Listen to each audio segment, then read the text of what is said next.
Salut à tous, aujourd'hui je vous propose de parler bypass sur les onduleurs hybrides WKS Evo 1 et notamment lorsque ces onduleurs sont branchés en parallèle. Allez, on y va. Pour ceux qui suivent ma chaîne, eh bien vous le savez déjà, j'ai installé deux onduleurs hybrides Axper King, plus connus en France ou en Europe sous le nom de WKS Evo 1.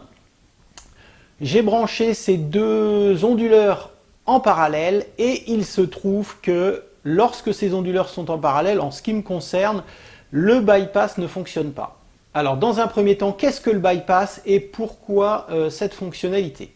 Lorsque vous avez un pack de batterie avec ces onduleurs et que ce pack de batterie est déchargé, eh bien le mieux c'est de bypasser l'onduleur afin d'éviter d'avoir une surconsommation électrique inutile. Il faut savoir que lorsqu'un onduleur de ce type fonctionne, il consomme à peu près 50 watts à l'heure. Donc quand vous avez deux onduleurs comme cela branchés en parallèle, vous consommez quand même 100 watts à l'heure. Et lorsque vous repassez sur le réseau Enedis parce que votre pack batterie est déchargé tout simplement ou qu'il n'y a pas suffisamment de soleil par vos panneaux solaires, eh bien vous repassez sur Enedis, mais lorsque le bypass ne se fait pas, eh bien les onduleurs consomment toujours ces 50 watts par onduleur. D'où l'intérêt d'utiliser la fonction bypass sur ces onduleurs afin de ne rien consommer sur le réseau Enedis pour faire fonctionner ces onduleurs. Lorsque la fonction bypass fonctionne, là vous avez une consommation quasi nulle, vous êtes à peu près à 5 watts par onduleur, voire moins.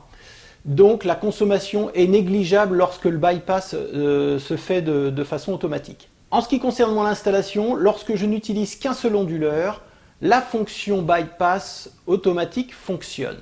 Par contre, lorsque je connecte les deux onduleurs avec la carte parallèle et les câbles qui vont bien, là la fonction bypass ne fonctionne plus.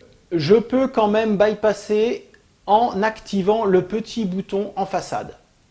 C'est-à-dire qu'une fois que mon pack batterie est déchargé, lorsque j'appuie sur l'interrupteur en façade de mes onduleurs et que en fait ça fait comme si j'éteignais mes onduleurs, là le bypass s'active sur les deux onduleurs. Et le fait de devoir appuyer sur le bouton pour bypasser et pour repasser en mode batterie, c'est quand même très contraignant et je voulais automatiser cette fonction. Dans un premier temps, j'ai voulu faire un petit montage avec une carte Arduino de ce type pour qu'elle puisse activer un relais et simuler l'appui en fait des interrupteurs en façade. Bon, j'ai commencé à démonter les façades d'un onduleur et j'ai ouvert le petit panneau de contrôle en façade.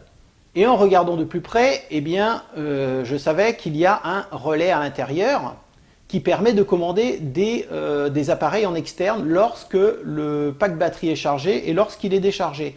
Alors, au lieu de me faire un petit montage à base d'Arduino, j'ai en fait soudé deux fils entre l'interrupteur de façade et mon relais interne de mon tableau de commande. Je vais vous montrer comment j'ai opéré. Donc dans un premier temps, on commence à dévisser la façade de l'onduleur où se trouve l'écran. Il y a 4 petites vis à enlever. On déconnecte le câble RJ45 de l'onduleur. Ensuite, dans un second temps, on enlève la façade de la plaque métallique de l'onduleur uniquement avec la petite vis qui est au-dessus. Ça permet de libérer en fait le panneau de contrôle. À l'arrière de notre panneau de contrôle, nous avons 4 vis qu'il faut retirer pour ouvrir ce panneau de contrôle. Sur la carte interne qui correspond au relais du tableau de commande que nous avons ici en bas à gauche sur le tableau de commande, nous avons 3 connexions possibles. NC, C et NO.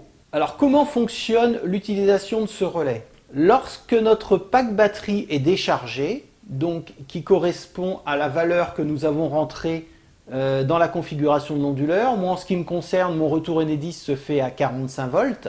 Le relais est ouvert entre les bornes NC et C. Lorsque notre pack batterie est chargé, en ce qui me concerne, je repasse sur batterie à 58 volts. Et bien là, le relais se ferme entre NC et C. Donc en utilisant ce relais en interne, j'ai câblé deux petits câbles en parallèle de l'interrupteur en façade pour simuler en fait l'action du bouton poussoir en façade.